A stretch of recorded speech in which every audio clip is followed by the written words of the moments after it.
Ketua Dewan Pimpinan Daerah DPP Partai Demokrasi Indonesia Perjuangan PDIP Nusriawan Sujono membantah adanya dinasti politik atas pencalonan Gibran Raka Buming Raka dan Bobi Nasution sebagai wali kota. Diketahui sebelumnya putra sulung Presiden Jokowi, Gibran, mendaftarkan diri sebagai bakal calon wali kota Solo dalam pemilihan kepala daerah Pilkada 2020.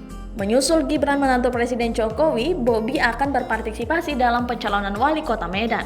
Nusriawan mengatakan langkah kedua orang terdekat Jokowi itu bukan sebagai dinasti politik.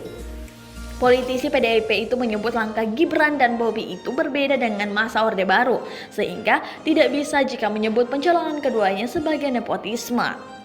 Pada masa Orde Baru, ada sebutan nepotisme, tapi nepotisme untuk tinjauan aspek ekonomi. Katanya, proses politik pada masa lalu berbeda dengan sekarang, lanjut Nusriawan. Alasan dari bantahan Nusriawan itu karena Jokowi bukanlah petahana di Solo ataupun di Medan, sehingga menurutnya tidak ada konflik kepentingan mengenai langkah politik Gibran dan juga Bobi tersebut. Itu bagian daripada hak konstitusi ya. Ketertarikan dengan keputusan Mahkamah Konstitusi, tidak boleh ada konflik of interest kepada petahana di daerah tersebut berkaitan atau tidak, kami tidak melihat itu, jelas Nusriawan.